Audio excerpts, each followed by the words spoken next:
Friends and colleagues, please welcome President, North America Microgrid, Schneider Electric, Jana Gerber. Everybody come on up. We weren't getting introduced. Yeah, no, we're going to let you guys introduce yourself here in just a moment. So I wanted all of us to come up on stage. But first off, I want to thank you all for being here today and joining us here at the Innovation Summit for North America. We are super excited to have you with us here for this session. As you can see, it's designing future-ready, resilient energy systems. So, you know, I just want to say that I'm really proud to work for a company that's helping to bridge the gap between energy supply and demand, helping to solve that grid-to-plug journey, like we spoke about this morning in the session, to help our customers drive efficiency, resilience, and sustainability for all. So that is what we are going to be here to talk about today.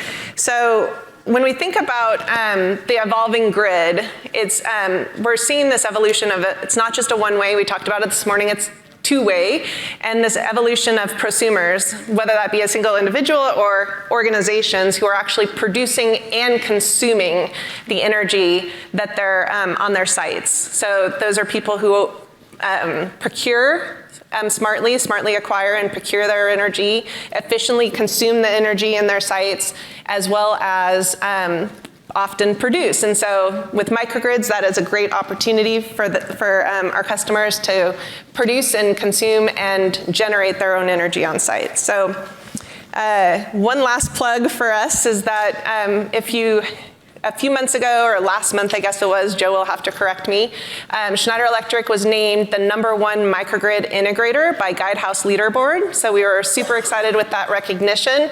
And it's because of the work we've done with these customers up here today. And so we're excited to share that story and help others learn more about microgrids. So with that, I'm going to turn it over to Remy to introduce herself, and then we'll go on down the line. Hi, everybody. My name is Remy Cohen. I'm the CEO of Domaine Carneros Winery. We are a landmark winery. Hopefully, some of you have been there in the Napa Valley. Nice. In the Napa Valley. We're owned by the family that owns Champagne Taittinger, or Taittinger, in the Champagne region of France. And we are dedicated to producing traditional methods, sparkling wines, and hosting guests, an outstanding hospitality experience in Napa Valley. I'm Michael Yamrock. I'm with the Office of Energy and Sustainability for Montgomery County, Maryland. Montgomery County has about 25 other Montgomery counties in every other state of the world, but we're in the Maryland organization. We've been developing microgrids with Schneider since about 2014.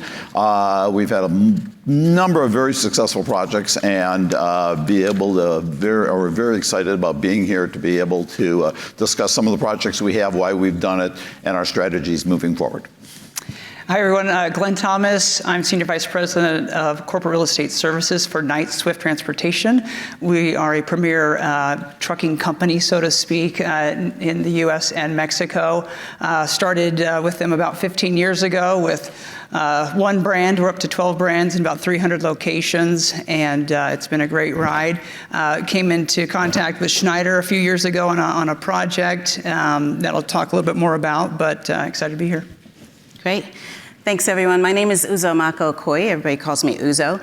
I am Chief of Staff at the New Terminal 1 at JFK International Airport.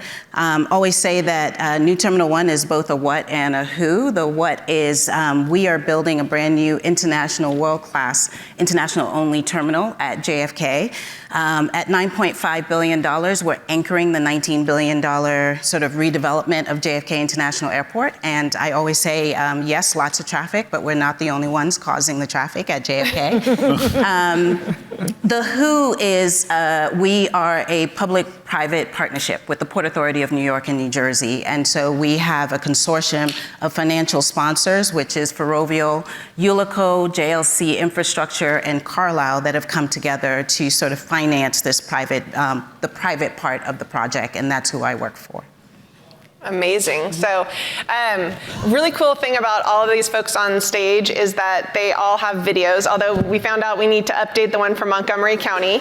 But if you go out and look for JFK and Schneider Electric, the new Terminal 1 and Schneider Electric, you will find a video of Uzo, and Glenn's video was just launched this morning. Ooh. We have a bit of an older version of Montgomery County, but tells a lot about the story, and then Remy as well. So please, if you'd like to, go check those out as well. So it's a group of celebrities. This was what I'm trying to get to here. So, I'm very honored to be up here with them all. So, so we're going to go through a couple of questions, and I did forget one other very critical thing. We have Anne over here on the side of the stage, and she's going to be helping us capture the moment here today with characters, drawings, pictures, words, thoughts.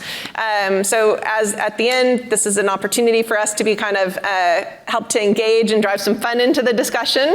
And you can get your picture with it afterwards. You can get your picture with one of the speakers in it afterwards. We can just have some fun with it. So we're excited about, hopefully it's not too distracting as we go, but I know Anne's going to do amazing things over there.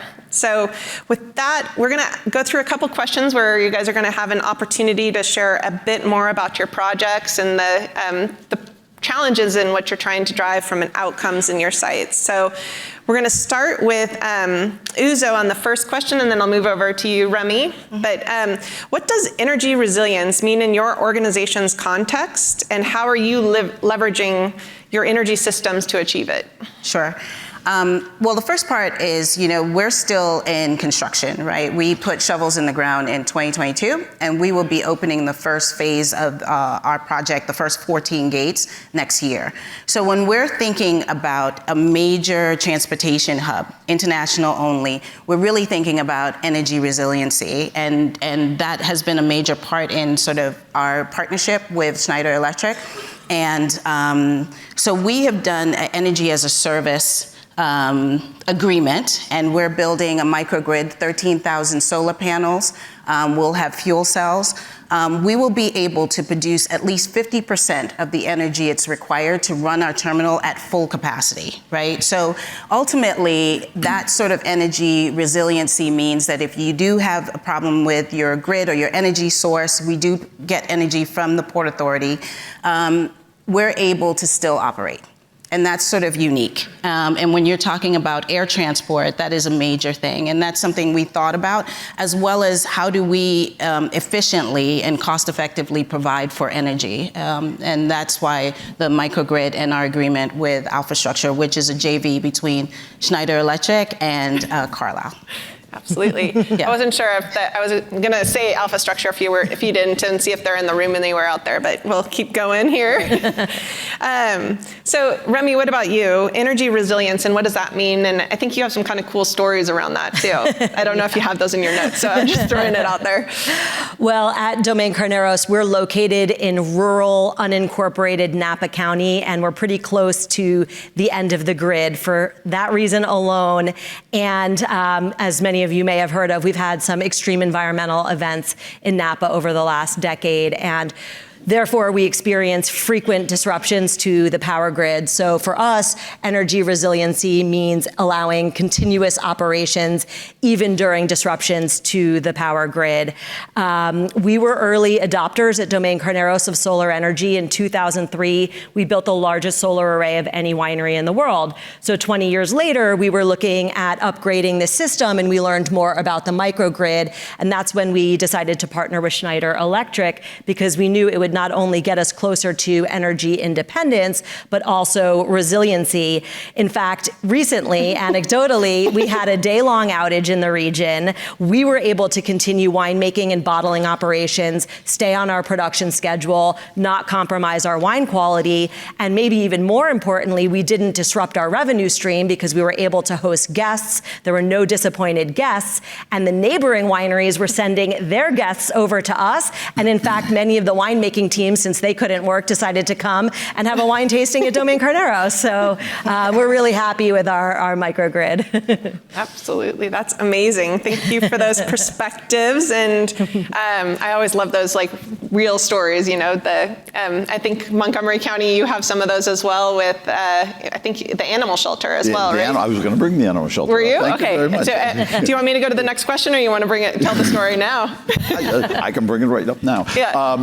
Thank you. You know, we've been working with Schneider since about 2014, hitting some of our critical facilities that operate and maintain the county's critical fleets. So if a snowstorm comes in, if we have a hurricane coming up, we get power knocked out, we have critical facilities that need to support some of the local, even utility companies. So again, if we have snowstorms coming in, it's our fleet of trucks that have to go out, clear the roads and everything, so the utilities can come in and put their lines back up.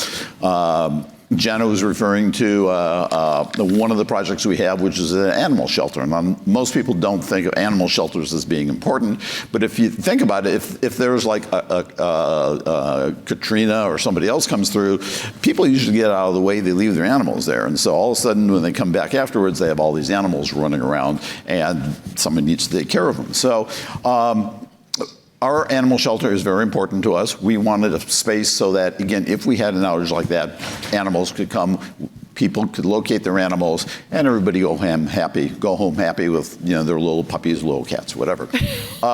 So this animal shelter got, the microgrid at the animal shelter got completed in like the end of October, about the second week in November, so like 2 or 3 weeks later. If any of you are on the East Coast or in Maryland, you will remember that there was a plane crash that hit up one of the transmission lines and blocked out that whole section of the utility. They were out for probably about a day and a half. Our animal shelter continued to operate. Okay, and so it's one of those things where, again, things you don't think about suddenly become very important to you. We continued operations with the help of Schneider and the groups that they're working with. So again, one of the success stories that, again, we like to always support. Thank you very much. Those animals, and coming home to your kitty and puppy is important. So I love how, you know, each one of these customers, as you'll hear from them, partners that we're working with, they have different things that they're solving for, right? So you hear Michael talk a lot about emergency management and how that, you know, Remy talks a lot about sustainability and just energy costs and all those elements, and electrification for Glenn, and I'm not trying to steal all this thunder, sorry. I got a little excited right there about all the storylines and Uzo talking, you know, there's just the critical operations of an airport. So with that, I'm gonna go to you, Glenn, and how are behind the meter solutions like microgrids, storage, and intelligent controls changing the way you manage risk, your energy risk and cost in your project? Yeah, I mean, one thing that I didn't mention, so at Knight Swift, we have around 30,000 trucks that are running around every day. We put on about 5 million miles, I think, a day that we're covering. And a lot of people talk about warehouses. Our warehouse is on the back of the truck. I think we have around 33 million square feet of warehouse on the road, so a couple notes there. But as we embarked on this project with Schneider, we were electrifying a portion of our fleet, and the fleet has to move if we're going to make money, similar to the winery. If it's shut down, you're not making any money. So we want to keep revenue going. And our Southern California location was the location we picked, and it's prone to some environmental conditions that may turn off the power, or brownouts or blackouts or things of that nature. So really having a behind-the-meter solution that was somewhat bulletproof to keep this new fleet of EV trucks charged was very, very important to us. And you know, Schneider came up. It was a great partnership with Schneider because I had no idea what to do. All I knew is I had these huge semis that have these huge batteries, and I needed to charge them and make sure they stayed charged, and this microgrid was the perfect solution. You know, we have a half megawatt for solar, a megawatt for battery, and we have 20 chargers today that could power, I think, up to 50 or 60 trucks. We have 20 today. But the charging requirements for our car are a lot different than a semi truck, right? So it was a great partnership with you. Amazing, yeah. I mean, I think that, like, I was actually over lunch speaking with a friend, and we were talking about that, a semi-truck, to your point, can a pretty large commercial building is about the same amount of power requirement as a semi-truck. So some real intense charging requirements there as well. Exactly. So Remy, I'm going to ask you the same question about the behind the meter and really that energy risk and cost. Anything you... Well, I mentioned earlier that being at the end of the line for the PG&E grid, we deal with infrastructure issues. So a bird or a car accident can and does take the power out for us for the day. Also, PG&E has preventative shutdowns when there's high heat and high wind events. Also, we've been subjected to several natural disasters in the last decade. So the behind the grid solution really helps us with continuous operations.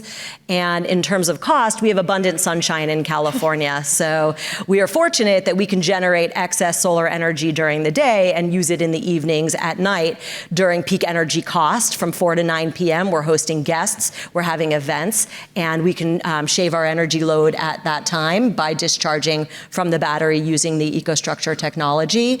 Also, in the mornings before the sun comes up, that's our peak demand for our bottling and our winemaking operations when we're getting all the equipment started up, and we can also be using our stored solar energy at that time. It's amazing. So, yep, go ahead. That's one thing I didn't touch on was, hey, we're charging trucks. The cost is, your demand charge can eat your lunch, right? Especially if you're having irregular route trucks just come and park and charge and go, So really what we've been able to achieve with our microgrid is about 50% of our charging is all off-grid. And it's very, very significant to the bottom line. Yeah. So without the microgrid, that would never happen. Yeah, a lot of it is risk management, okay? We all know that power is going to get more and more expensive. Anybody here think the power is going to get cheaper? Can I see that? Any raise of hands out there? Anybody? No, nobody seems to be raising their hand. Prices are going up, and what a microgrid does is help you at least manage those costs into the future and be a little more self-reliant, and again, create an environment where, again, from a budgetary standpoint, you can begin to control those things. Like Glenn here, we are transitioning our transit fleet, all of our buses, to electric vehicles or hydrogen electric vehicles, okay? And so I did not want to rely on the utility company to be able to provide me power because it would take too long. They just were not able to respond. Where I could work with Alpha Structure, who is a Schneider Electric sister company, and work with Schneider to be able to get in a system in time enough to be able to support our bus transportation fleet. We did not want buses sitting there without the infrastructure there. And the infrastructure is actually the most important thing you can do. Buying buses is easy, okay? Buying trucks is easy. Buying trucks is easy. Putting in the infrastructure to support it. And so we're going to a fleet of 300 buses. Both our depots are going to be electric or hydrogen fuel cell buses, and we're going to be there probably within 2033. So it's an ambitious goal. Again, risk management, cost management. Yeah, that's pretty impressive, and just the stories and the ability to. I think what resonated with me was thinking back to the plenary this morning about control, right? And we talked about the prosumer and being in control of managing your own, how you're buying energy, what you're producing on site. Just resonates. So I'm very excited about that. So I'm going to move down to Uzo, to you for the next question. How do you balance sustainability goals with operational realities? And I know that you're still in construction, but as you think about the operations moving forward, and that obviously is true, especially in transportation and public infrastructure. Sure. One of the things I've said is we've sort of embedded sustainability in the entire design and construction, right? For us, building a world-class terminal is tied to sustainability, right? And I'll give you a couple examples. So we have the microgrid, but also Kerry is here. Kerry is our director of facilities, and he's going to be operating the site, and he has to make sure that the heating, the lighting, all of these things are balanced. right? So we have a BHS system that's coming in, that's with Schneider's BHS system coming in and tying out our microgrid so that we're efficiently operating as well.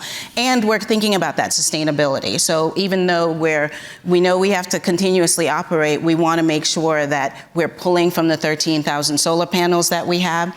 Our fuel cells in capturing heat, we're producing hot and chilled water. So we use radiant flooring. So it is all through hot water that we are actually heating our entire building, right? So all of that comes again from our microgrid system and is supported by our microgrid system. And then, we've talked about electrification, and we will be opening our terminal with a electric ground support equipment fleet. Really a fully electric ground support equipment fleet is sort of new, and most airports are going to that, but it is a challenge in how do you do that. And so we've reached a pooling agreement, and we've had infrastructure as well, right? And one of the challenges, even though we're not operating yet, one of the first things we learned is you design it, and then you look at the equipment that you're going to have to charge, the time that you need that equipment. And we actually had to take a step back and go back and do a little bit of managing of that infrastructure, because we realized the types of equipment that we were going to be ordering and all of that. And so we're going to be very electric when it comes to all of the ground support. And that entire infrastructure system, and again, is supported by our microgrid. So operations, extremely important, 24/7 operation, international only flights, so we're operating, deep into the night hours. But again, sustainability is key to that. And I'll go back to the efficiency. Everyone's talked here about managing costs, and that's a big thing for us. With our energy as a service agreement, we know what our costs will be 10, 15 years down the road, right? We're negotiating those rates. We know what we're producing, and that's a major part of the financial and the business plan. So. Amazing. Same question to you, Glenn, on kind of this balance sustainability goals with operational realities. Yeah, this is an interesting question. Given that we have roughly 27,000 trucks on the road today, and we're electrifying a very small fraction of that, right? And in our space, it's highly competitive. And so when we do have sustainability goals that are, I feel like, are stretch goals, and energy is a piece of that, right? Electrifying a part of our fleet is a piece of that.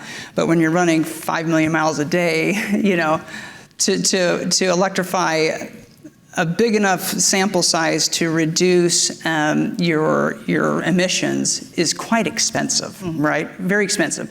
Our trucks today, the electric semi-truck is about 3 to 4 times more than a diesel truck, right? And because we're in such a highly competitive space, how do you make up for that gap in cost? And so really, when we engaged in this project with Schneider, it was a partnership with the Department of Energy as well. We're trying to pave the future, right? And it's a partnership with state, local, federal, OEMs. Like, it's not just us, right? And so we have these goals, and we're still trying to balance them, quite honestly, because we have to remain in business, right? We can't give up all of our margin to electrify trucks. So it's a continual conversation that we're having, and we're putting our money where our mouth is in pushing the limits. And now we're kind of at this new frontier of, okay, what's next, right? And so, I think our current microgrid and our electric trucks have been running for about 10 months, So it's pretty new. This isn't, we have 10, 20 years of history here. It's very new, and we're monitoring everything, figuring out how to operationalize these trucks that have limitations on how far they can go, right? And a charging infrastructure that's only on our site, but trucks are going everywhere. So we have some limitations on how to proceed and push this forward, but. Yeah. Range anxiety is kind of real, by the way. It is. My electric car, and I get it every once in a while. Right? Yeah. You have those moments like, am I going to make it all the way? If you think about it, so probably too much information about trucking for you guys, but the average length of haul is around 400 miles. Yep. The average range of a semi-truck is 150. So there are some significant limitations on where you can go. Now, Tesla's doing some pretty cool stuff in that space, but how do you make up for the 4x cost of a truck? Yeah, absolutely. Michael, what about you? You want to add something to this question as well? Yeah, when we started moving towards microgrids, the county has some very ambitious environmental goals. We're supposed to be 80% carbon reduction by 2027, 100% reduction by 2035. 2035, how many years ago was that? 8 years from now? 6, 8, 9 years ago. So it's coming up in a hurry. So again, we were again, as Glenn said, they're putting the money, the county is putting its money where its mouth is. They are reducing our fleet from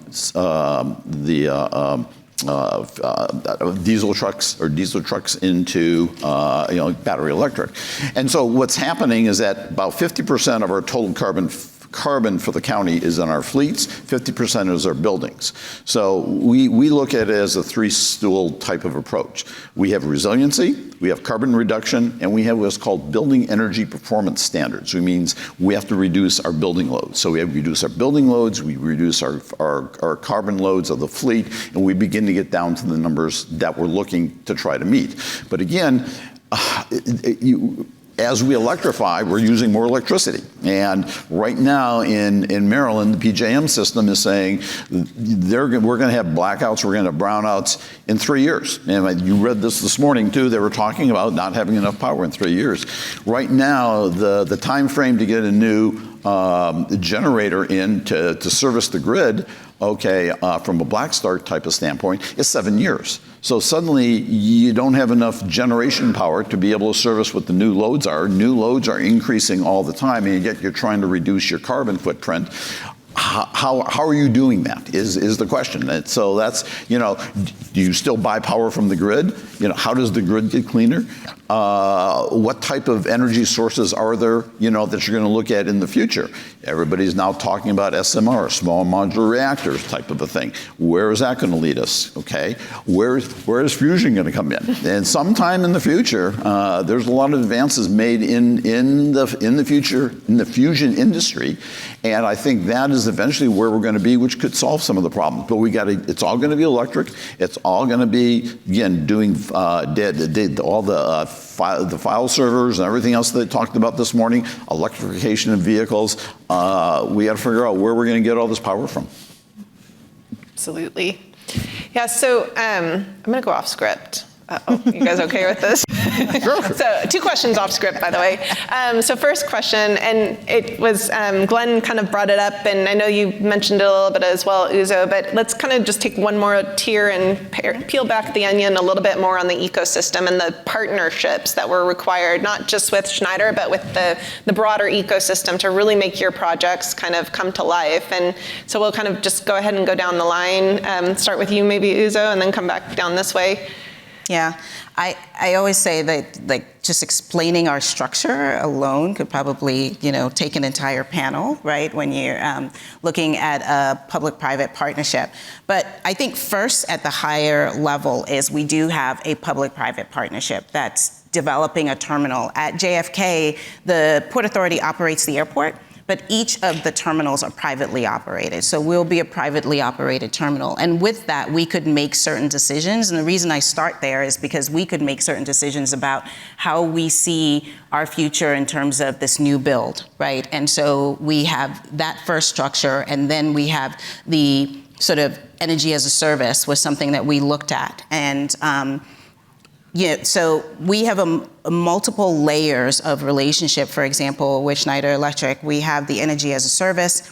We have a design builder that is working with Schneider Electric to provide sort of our building management system. We have our chief innovation and technology person here who's Stuart, and he's working with Schneider throughout our sort of data and information system. So multiple layers that we have sort of worked with Schneider and other providers to be able to sort of bring this entire vision to life, right? Because we are building a highly technological facility. And so there's been just multiple layers where we have had to think about partnership and what we're trying to deliver in an overall system. Amazing. Yeah. Yeah, Uzo is way more complicated than mine. I feel like our ecosystem is Schneider. Like the partnership is everything for us. And it really, I didn't have to go outside of Schneider for our project. Yeah. I mean, you did mention, though, that you're working with the state and some of the other Oh, yeah. Well, I didn't know if that was going to be the next question. But, but no, certainly, if we're going to go talk about that, yeah, the Department of Energy, and we had an OEM of ours, PACCAR. It was a partnership between us three to really put this together, right? And with those three components, then we were able to lean on Schneider to make it happen. Amazing. So energy as a service, which we also have with, actually, it's Alpha Structure, which is, again, part of Schneider. Joint venture, but yes. Thank you very much. Is basically a 25-year contract, okay? We selected them because, again, we knew that Schneider was going to be around for a long time. So we were very comfortable, again, their support over the long term of the project. The other reason they got selected is that when you made the decision, you want to work for 25 years with people that you like. It's kind of like a marriage, It isn't like, they're going to come in, they're going to do something, they're going to leave, and then you got to figure out how to work it. They're going to be there with you for 25 years.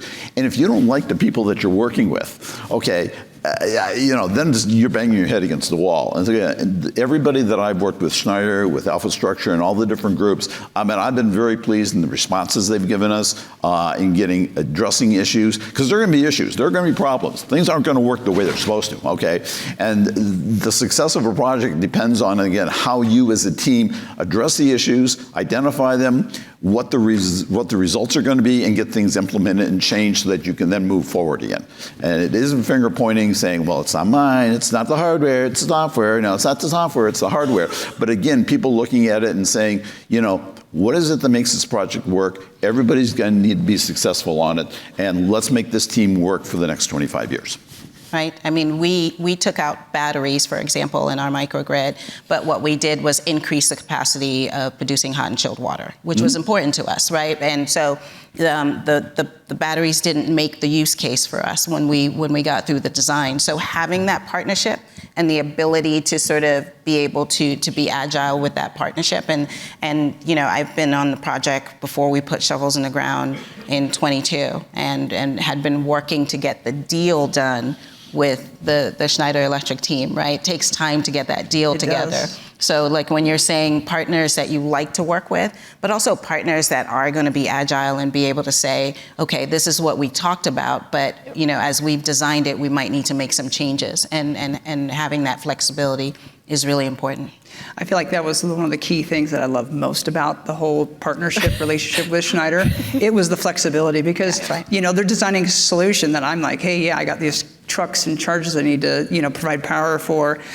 Tell me what it should look like, and then they said, this is what it should look like, and this is what it's going to cost. I'm like, too much. Please go back to the drawing board. I need some lower cost, right?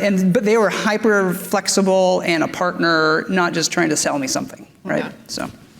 And what about you, Remy, on the ecosystem that you needed to? Yeah, we started our project with a company called PowerFlex, and they brought in Schneider Electric, which I am extremely grateful for, because Schneider not only built our energy control center and manages the AI component of our microgrid, but they were really critical. In fact, Sam Childress, who's here right now, her engineering mind helped us get through some hurdles that we experienced post-pandemic. We had to select a new battery in the process, and we had some complications with an old system integrating with the new system, and she and many of the other team members helped us and the PowerFlex team get that together. One sort of ecosystem member that we haven't really mentioned is the utility, and in our case, we had to work really closely with PG&E, and in terms of getting the system set up at the right time, which is hard for us in terms of disrupting our operations, but also in terms of receiving storage generation incentives. So I think they were also part of the system as well. Yeah. I want to make one quick point. I was like, when you said utility, I was like, there's going to be more on that one. Remy just made this point, and I think this is, I think, critical for a lot of people. Is we talk about DERs, distributed energy resources, okay, and we talk about batteries, and we talk about solar, and we talk about generation, and we talk about all these different technologies out there. You always have to consider your utility company is also a DER. Okay, and so you have to make sure that when you develop these programs, they're a partner with you too. They're going to be around, okay? And so sometimes they are exceedingly difficult to work with, okay? But if you sit there and understand what their needs are and tell them what your needs are and what you're trying to do, they can eventually come around. But always consider your utility company as a DER also, along with all these other assets that you're going to be putting in. Yeah, I will say that our microgrid sits on the roof of our terminal. So we are building, we have 13,000 panels on the roof of our terminal, and think about the complexities there, particularly with glare. We're at an airport, so these are all things that we had to work through on the design, and to be able to get the FAA and the Port Authority along on that journey, because that's a big part. It looks gorgeous, and you know, when you see it, but when you think about glare, when you think about that technology, batteries on the roof of a building, how will that all work out? Those are all things we had to talk about and work through. Well, first off, I have to tell you all too, we really enjoy working with you all as well, and many other partners and customers that are here as well. But thank you for, there was no payment under the table or anything. But they have been very successful. Do you want it back? Successful projects, and again, I love the kind of the cross sector of the different industries and sizes and complexities of the different projects that are represented up here as well. So we're going to go into the rapid fire.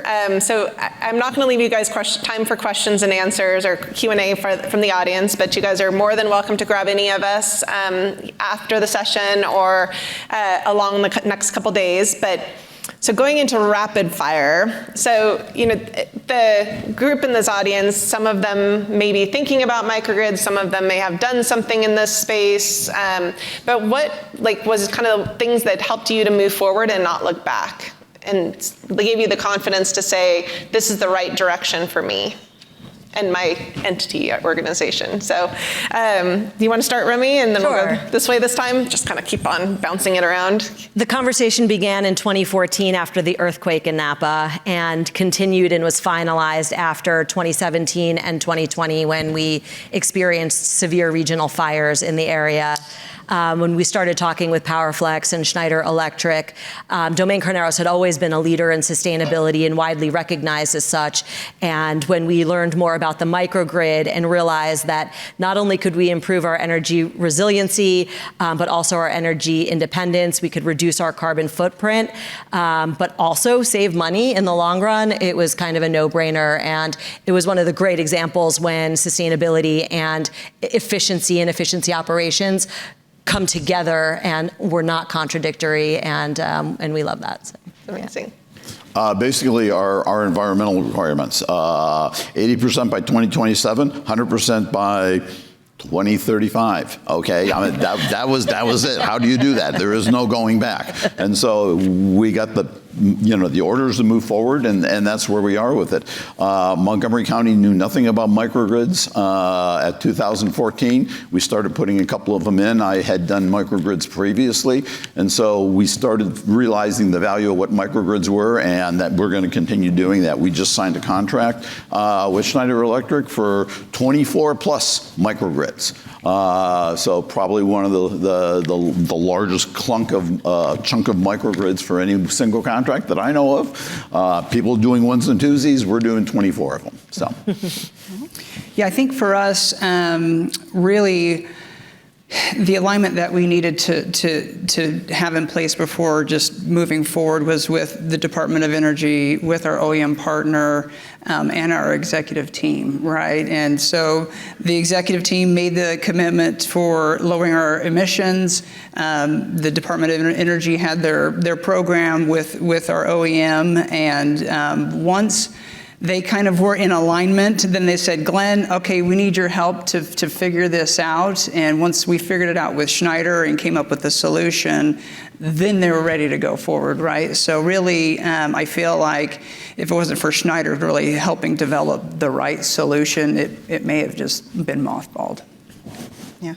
I think a combination of things. One is the requirements. Obviously, the Port Authority of New York and New Jersey has very, very ambitious sustainability goals, and they've written that into our contracts, right? So up front, we have a lot of goals that we're looking at combining. But ultimately, again, I'll go back to the fact that we are a public-private partnership, and it has to make financial sense. And it made financial sense for us. We can look at producing our own energy on site and being able to understand what part of our costs are. So when we're looking at a business plan, when you're looking at, the financing that we've done to be able to get this first phase of the project, that is a huge part of it. So yes, the sustainability requirements, yes, world-class terminal, but also when you're financing such a big deal, has to make financial sense, and it really did for us. That's amazing. Okay, last flash round is thinking ahead now, kind of futuristically. In the next 5 years, what innovations or partnerships do you see as critical for these building future-ready energy systems at scale? So circling back to the title of our session. Anybody want to jump in and You want to start back from go back? Yeah, we can go that way. Or I can start in the middle this time. I can start with Glenn. There we go. Yeah, I mean, We'll popcorn it. This is a good question.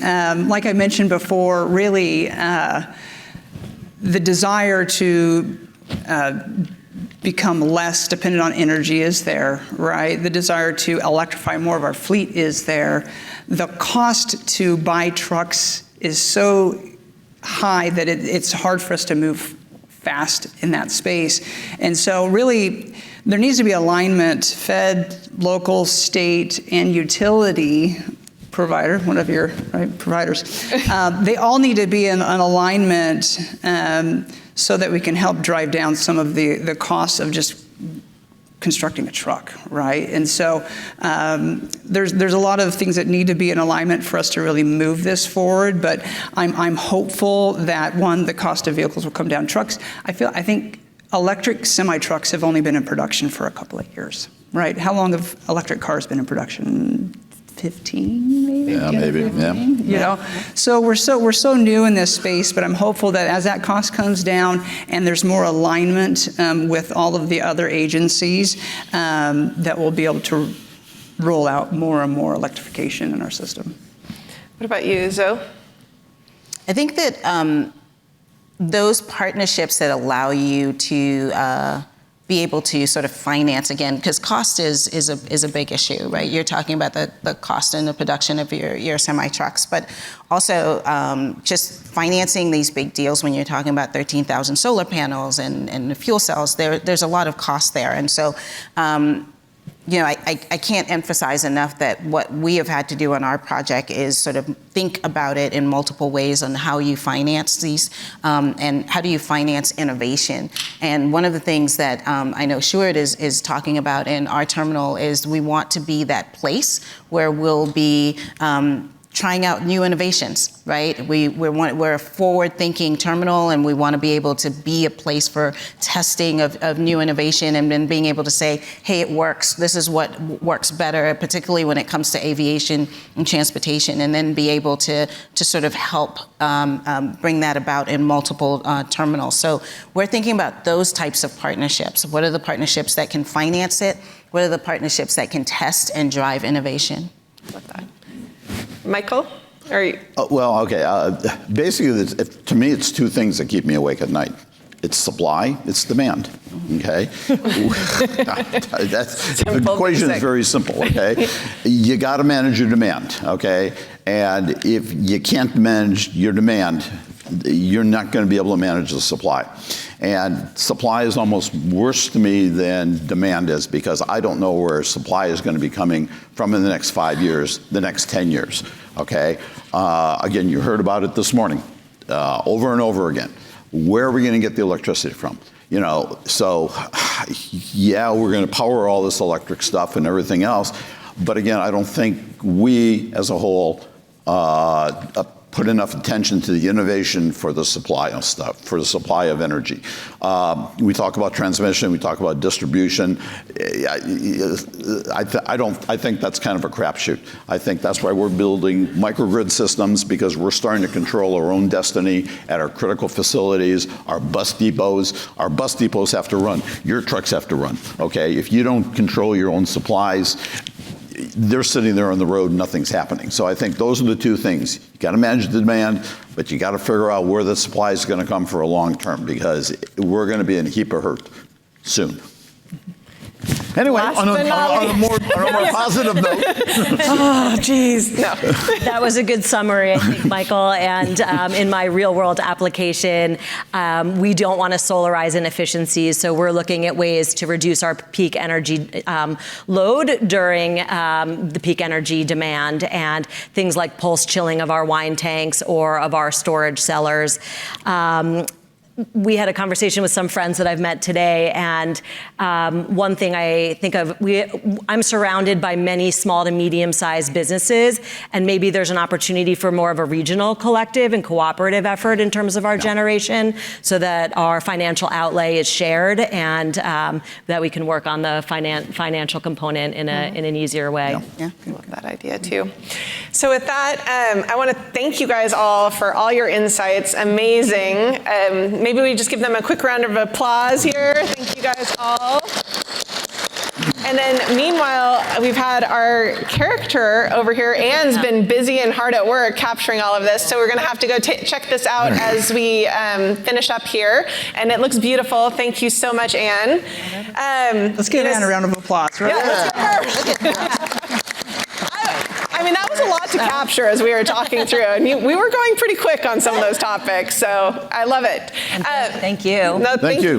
Yes, thank you guys for the you. partnership. Thank you for attending. So first off, you guys are more than welcome to visit the buildings area, where the microgrids are in the buildings area, the data center area, and also in the infrastructure area. So captured a few of them, but I know Susan wants us to go to the buildings area too. And then for those of you who would like, after this session, we have the new energy landscape session in this room immediately following, and would really encourage you to stick around for that discussion. It will be Bin Liu with Power Products, as well as Vantage Data Center and a few other customers as well. So an incredible session. So once again, let's thank you all and thank the panelists for joining us here. And oh, come on, you guys, a little bit more. Let's go. Yeah.